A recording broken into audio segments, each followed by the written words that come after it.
Okay, good afternoon. We are going to talk about plant-water relations. Now, we want to find out how water is taken out of the soil by the plants. And we'll also talk about the importance of water in plants. You know, water is a very important material in living systems. So throughout this lecture, we will just talk about water. Probably we have taken some water this afternoon to quench our thirst. Here we've got maize grown in Zimbabwe. You can see the maize is wilting. It means that there's a shortage of water for that plant. That's why it is wilting. Later on, we will talk about the processes of wilting, how we get this wilting. Yeah, again, I'm showing plants which have been starved of water and they are wilting.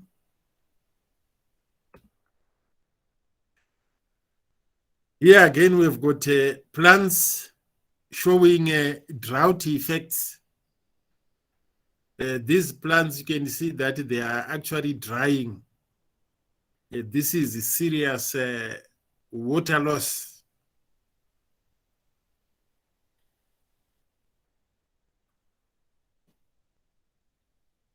Again, maize, which has been affected by drought.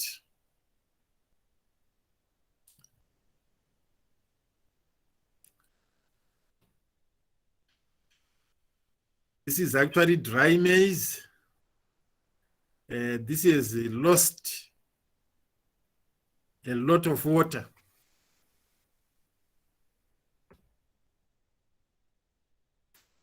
If we want the plants to survive, sometimes we have to do some irrigation so that our plants can survive.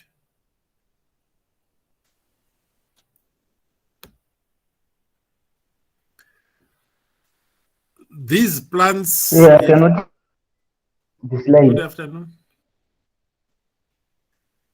You want to get in? Hello? I cannot see the slides here. Oh, you cannot see the slides? I think it's your network. Some of us can see the slides. Okay. Yeah, Anyone? we can see the slides. Okay.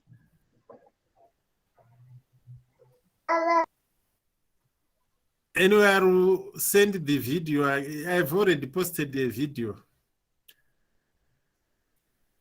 If you are having problems with the network. Right, you can see the maize which has got sufficient water.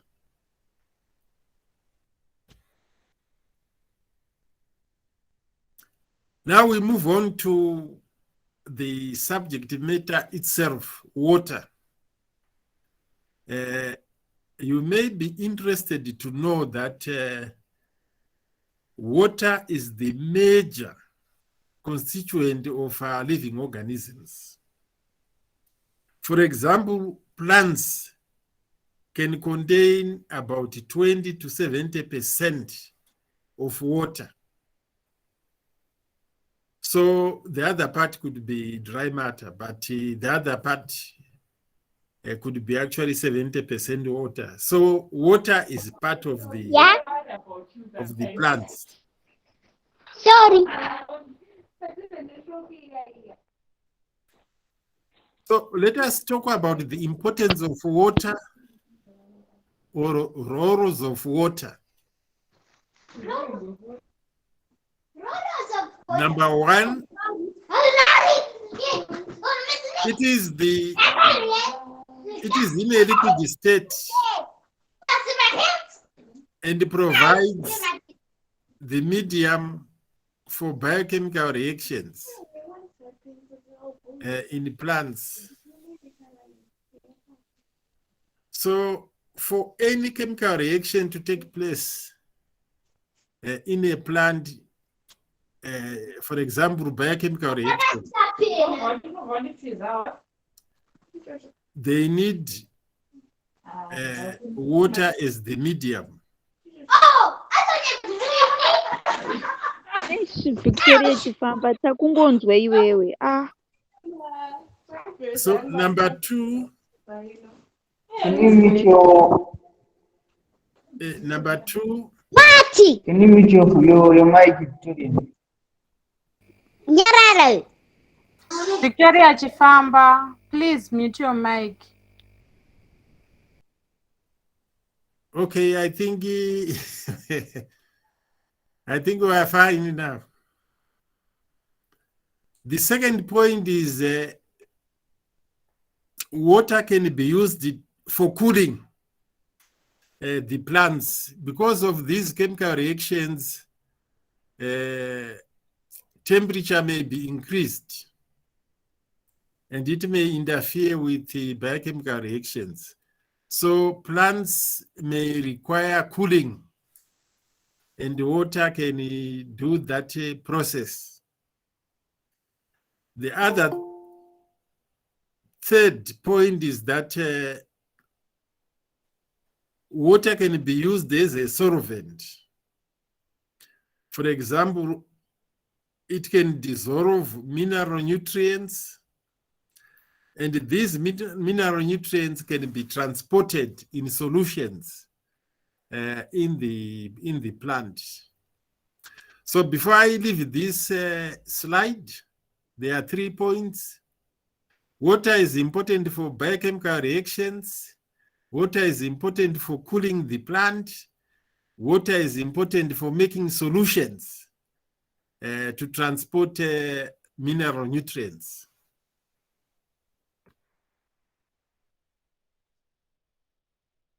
Now, some of the biochemical reactions which characterize life in a plant or which takes place in water are known as oxidation, reduction, condensation, and hydrolysis. These are some of the examples of biochemical reactions which are important for life, which takes place in water. You may be interested to know that water may also participate in a reaction. So it can be a reactant, or it can actually be a product of a reaction.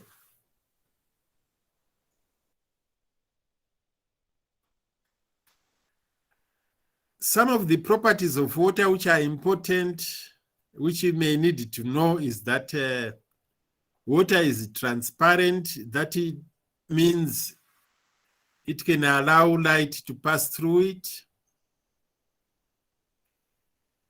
which means that because it allows light to pass through it, it can support aquatic plants. You know, there are some plants which can live in water and they can get their light for photosynthesis because water is transparent.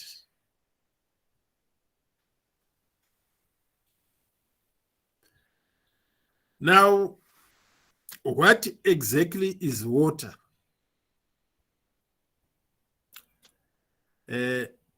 Water is actually a molecule which contains two elements which are important. Number one, we have got oxygen. The second element is hydrogen. So there is actually a bond between oxygen and hydrogen. And we call this bond covalent bond.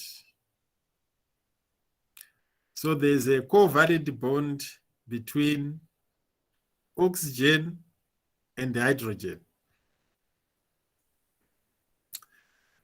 The other point which I may have to explain is that the oxygen atom, which is part of water, we can describe it as strongly electronegative. That is, it carries two negative charges. That is the atom. I will explain this later on. In other words, the oxygen atom tends to withdraw electrons away from the hydrogen ions. I will have to use a diagram for this explanation. So we have the elements like oxygen and hydrogen sharing electrons, and they form the OH bonds or hydrogen bonds.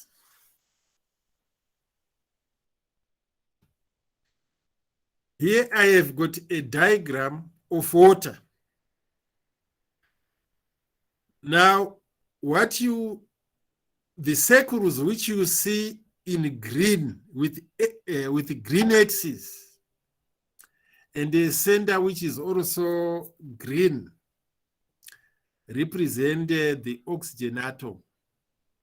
So at the center of the oxygen atom, we have got this green nucleus. Of course, it's not green. I just want to distinguish between hydrogen and the oxygen. Now, outside this nucleus, we have got a sort of an orbit. And that orbit or a circle carries two electrons.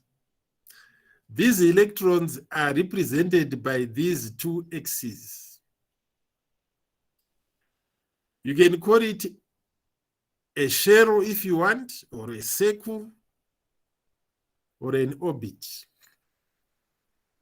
So the outer circle contains 7 axes or 7 electrons. These 3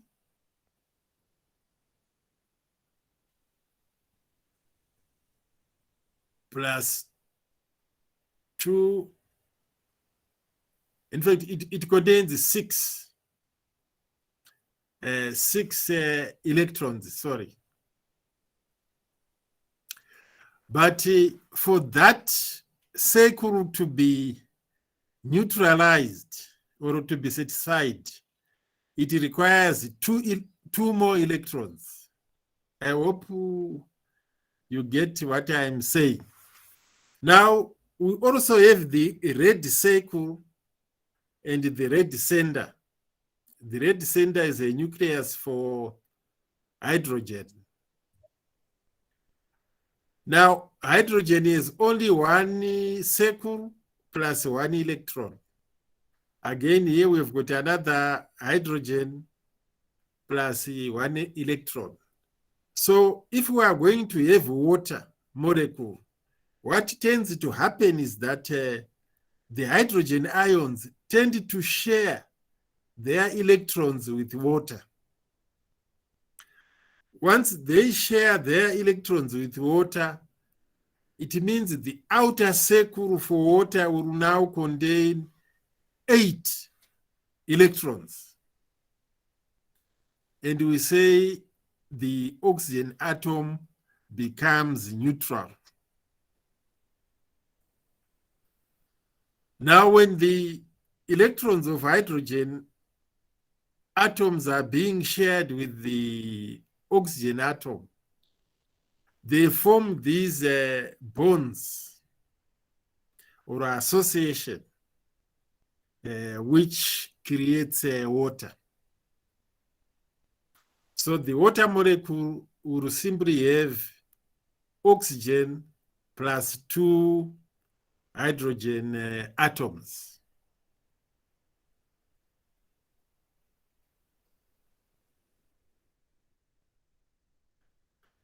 Well, this is the structure of water. You don't have to memorize this, but these circles are representing, the bigger circle is representing oxygen, and these 2 small circles are representing hydrogen. And we have got smaller circles representing the position of the electrons. And probably on our right, sorry,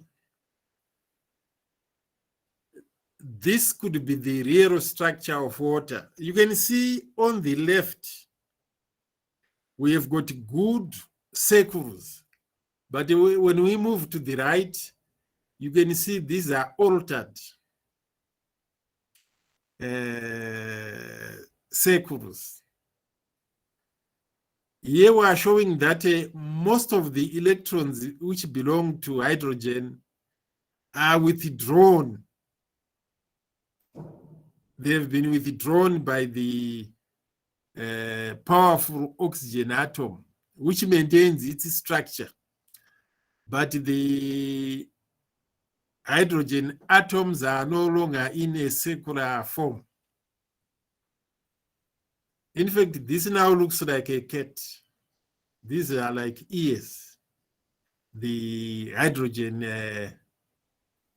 atoms.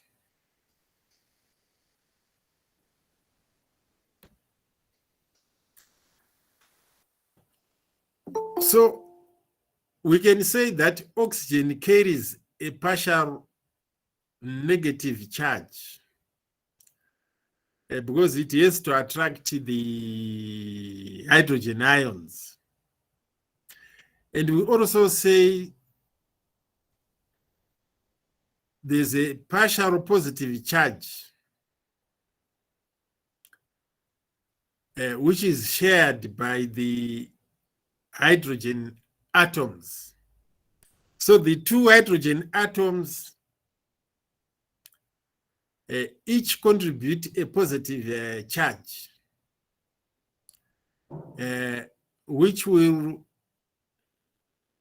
correspond to the 2 negative charges of oxygen. So for each oxygen atom, you need 2 hydrogen atoms. The other point is that the electrons seem to be withdrawn, especially those of the hydrogen atoms. They are withdrawn by the oxygen atom. And we say there's an asymmetric electron distribution, which makes water a polar molecule or a charged molecule. This is the asymmetric arrangement of the hydrogen atoms. You know, they've lost their proper circle shape. You can see the nucleus of hydrogen is almost towards the end. It's no longer at the center. This is what we call asymmetric arrangement. This is asymmetric. This is symmetric because the nucleus are at the center of the hydrogen atoms. But here, which is the typical water molecule, the nucleus is towards the edge as far as hydrogen is concerned.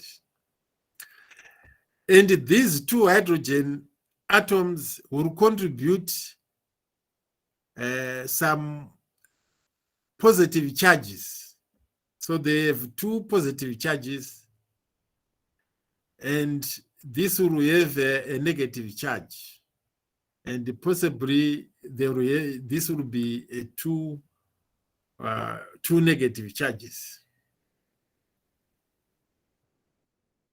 So this is what we mean by asymmetric electron distribution.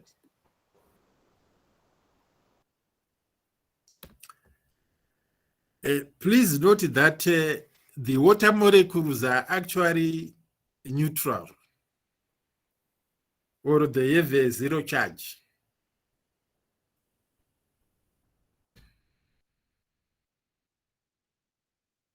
So this is the typical structure of water, where we have oxygen here with a negative charge, and we have got hydrogen atoms with the positive charges. So this is the simplified structure of water molecule.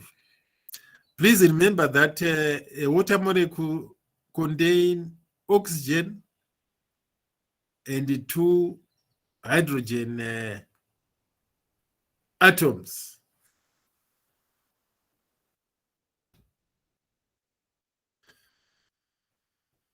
Here again, I have got the structure of water, so that you know that this hydrogen has got a small positive charge here, another positive charge here, and here we've got a negative charge on the oxygen and another negative charge on the oxygen.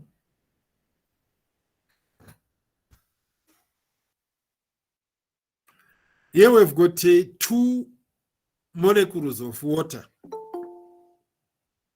right? Now, on the two molecules of water, we've got an attraction between the hydrogen atom of one of the water molecules being attracted to the oxygen of another water molecule. Please note that within one water molecule, the bond between hydrogen and oxygen is known as a covalent bond, and the bond between hydrogen of one of the water molecules to the oxygen part of another molecule of water is known as the hydrogen bond. So for water to exist, there are two types of bonding: covalent bond within one molecule and hydrogen bonding among water molecules.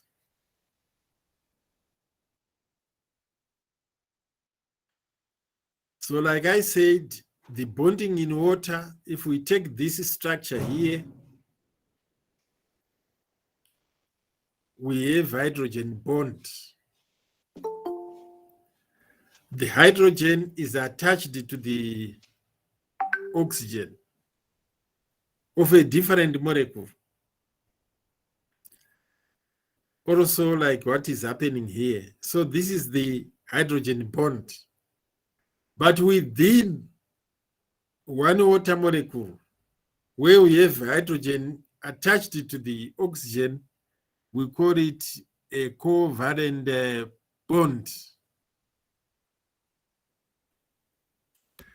Actually, it is these bonds which create the liquid water.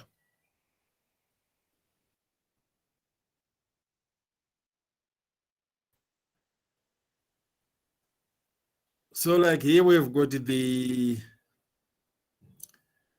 water being held together, the molecules, by covalent bonds. But if you supply heat to water, you can break these bonds and probably form steam and probably water vapor, where you tend to separate these molecules. So you can easily change the state of water from liquid to gas by applying heat.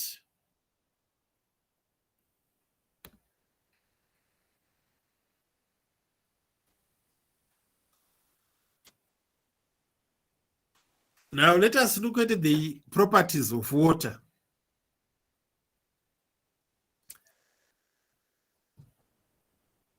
Now, there's a partial negative and the positive charges, which will cause water molecules to attract each other. I've already shown you that adjacent water molecules will also attract each other through what are known as hydrogen bonds. Please note that there is also an attraction between water molecules and other substances or other polar molecules. So the attraction is hydrogen bonding. That is the attraction of water to other molecules of water or to other surfaces of different substances. So you have that hydrogen bonding. And it is this hydrogen bonding which is responsible for the unique properties of water, which we are going to talk about now. Now, water is a universal solvent because of these unique hydrogen bonds and the covalent bonding. So it is an excellent solvent. You can dissolve something in water. It has the ability to partially neutralize electrical attractions between charged solute molecules or ions. And we have to use a diagram for you to understand this neutralization of electrical attractions. Now, what I'm going to talk about is what can happen.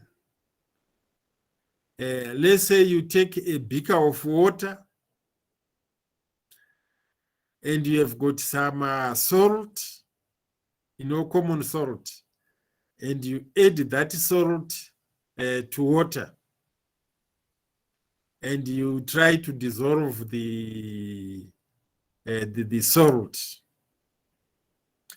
So what can happen when you have done that, when you have added salt to water? Water molecules can surround the ion. Presumably, it could be sodium and form a hydration shell. Water can also surround the chlorine atom and form this shell. So the sodium chloride will dissociate, or it will actually dissolve in water. Say, we are not seeing the diagram. Yeah, and Santa Shika. But can you see the slide which has got this heading, water as a universal solvent. Yes. Yes. Yeah, I'll get on to the. Yes, we can see it. I'll move on to the diagram in a moment.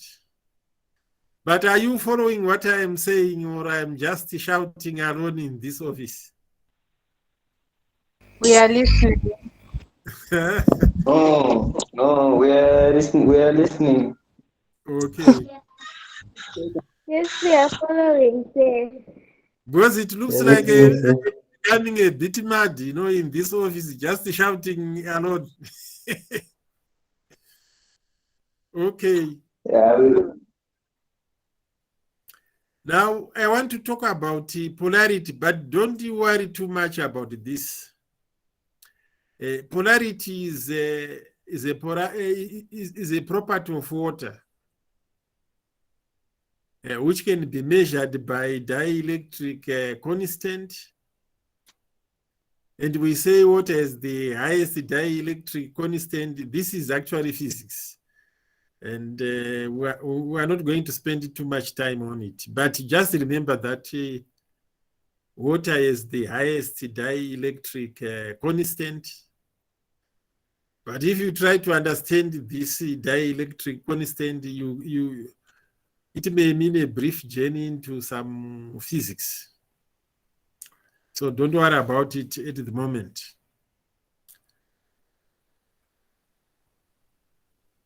Because it is dielectric, it has got the highest dielectric constant.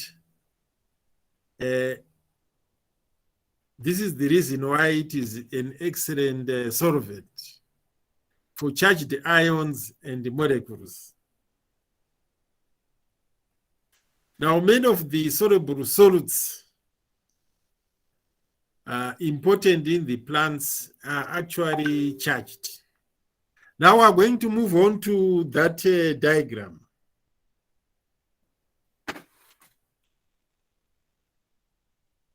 Just a moment, please. Hello.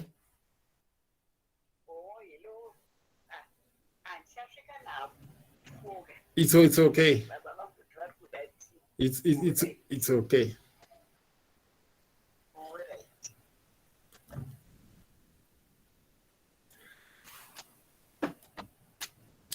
Now we're getting on to that diagram, which explains what can happen if you put salt in water. What can happen is that we know that salt is composed of sodium chloride. So you have the sodium bit, because it is positive. It will link up with the negative oxygen, which is partially negative, and attract it. So you end up having a shell of water molecules surrounding the sodium. On the other hand, you have hydrogen ions being attracted to the chlorine, because the hydrogen ions are positively charged. And water will then surround the chlorine. Once you have chlorine being surrounded by water molecules, sodium is also surrounded by water molecules, then there's separation. And once there's that separation, the salt tends to disappear in the liquid, and you will have formed a solution of salt. So this is what can happen. This is how water can dissolve salt. So if you, in other words,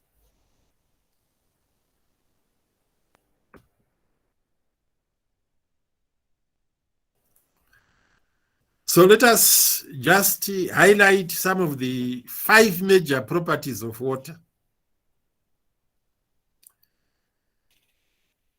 Number 1, although I have written 4 there, the first property is that water is wet. And we have experienced this.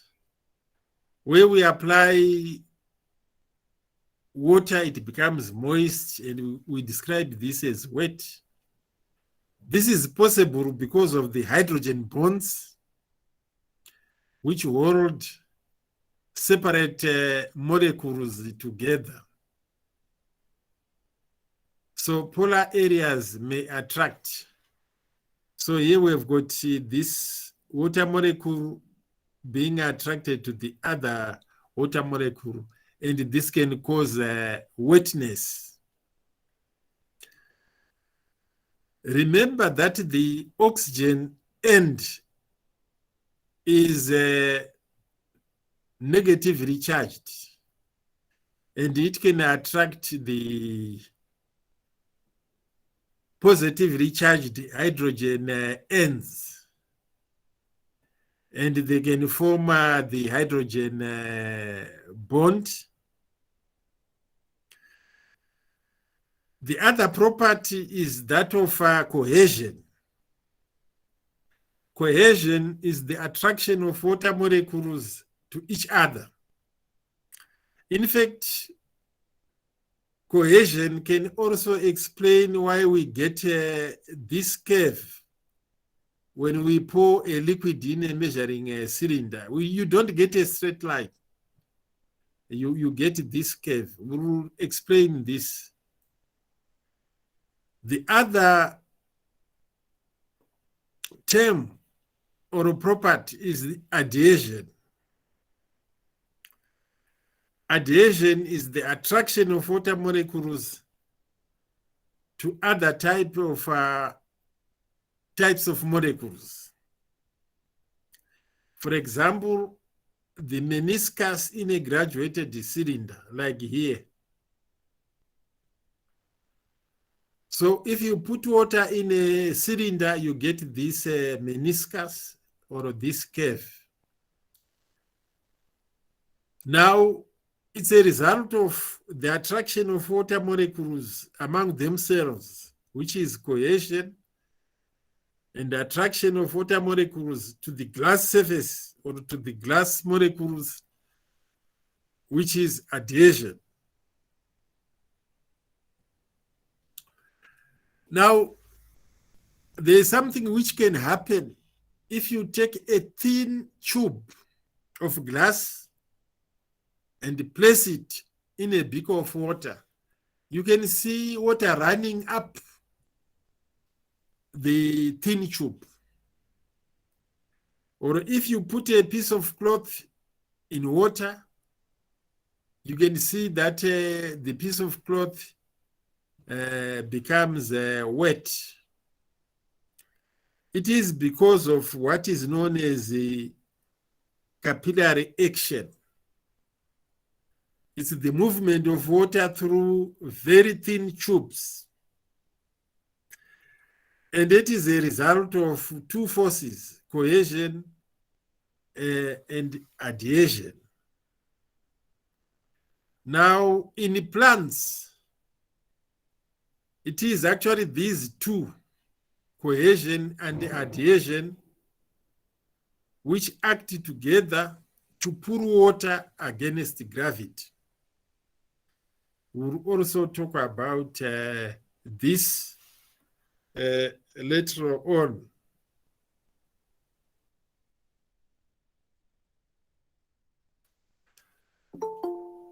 So I will try to explain what is cohesion. Cohesion is the attraction of water molecules resulting from this hydrogen bonding. So what actually causes cohesion is the existence of hydrogen bonding or hydrogen bonds.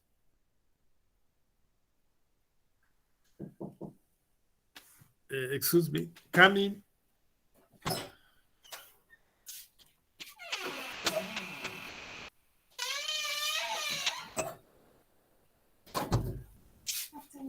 Yeah, good afternoon. I am actually having a lecture. Can you give me 5 minutes?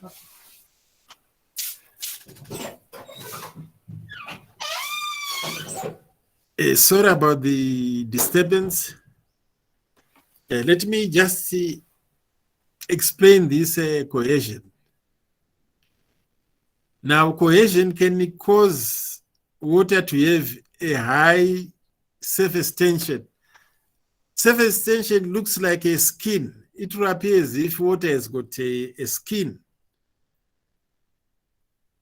To the extent that insects can actually walk on top of, can actually move on top of water, being supported by this skin or high surface tension. Maybe later I will explain this. It's a result of cohesion caused by water molecules. Now, cohesive or cohesion forces are stronger than the interaction between water and air. That's why we have this sort of skin surface being created, or the water meniscus. So water molecules at the surface are constantly being pulled into the bulk of the water. The water surface tends to contract and behave like an elastic membrane. This can also explain why water droplet is spherical or circle in shape. Cohesion can give what is known as tensile strength. You can sort of stretch water molecules. Tensile strength is the resistance of material to breaking.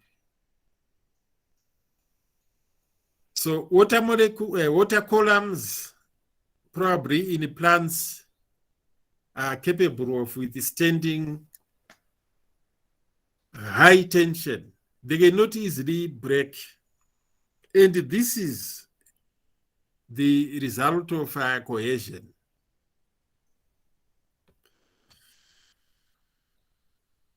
So if you pour water in a measuring cylinder, you get a curve,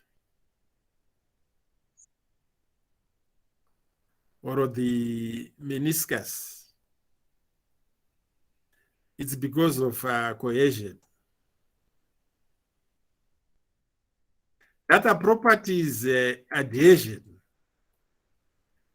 That is the attraction of water molecules to solid surfaces. Now, cohesion, when water molecules attract each other, but adhesion, you need another material which can attract water molecules. And adhesion can cause a capillary rise of water in small diameter tubes. Then cohesion, adhesion, and tensile strength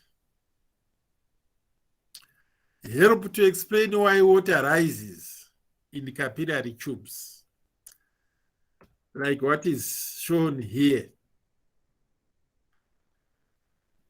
Now, this is a capillary tube. So if you put a glass tube in water, it can rise. But the extent to which it can rise depends on the diameter of the tube. So very thin tubes can actually cause water to travel very far or to travel greater distances.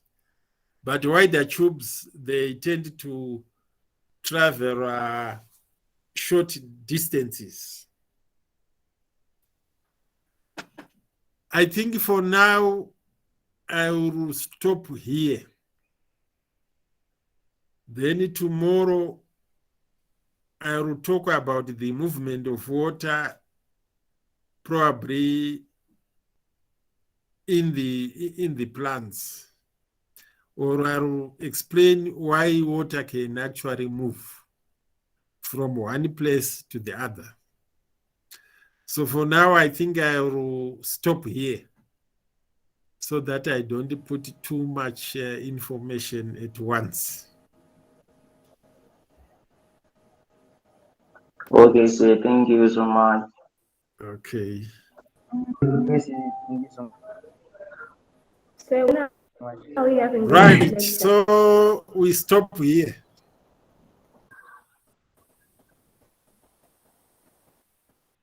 Do you have any questions so far? Uh, I was just talking about what is actually water. It's oxygen and hydrogen atoms. Hydrogen atoms are attracted to the oxygen atom. And when you have that unit, it can also be attracted to another molecule. And I also said that the attraction within a molecule of water between oxygen and hydrogen is known as the covalent bond. And the attraction between oxygen and hydrogen of different water molecules is called the hydrogen bonding. And it is the one which causes cohesion. Are we together? yeah. Yeah, we are. Okay, so I have already sent some notes. I will send again some notes for those who did not see them. And you can try to follow what I was trying to explain in those notes. So tomorrow we'll start at 2 o'clock. Some people are now joining at the end of this session. Okay. Okay, thank you, sir. See you tomorrow. Yeah, so let us see each other at 14 hours tomorrow. Thank you. All right. So let me say. Okay. Thank you very much.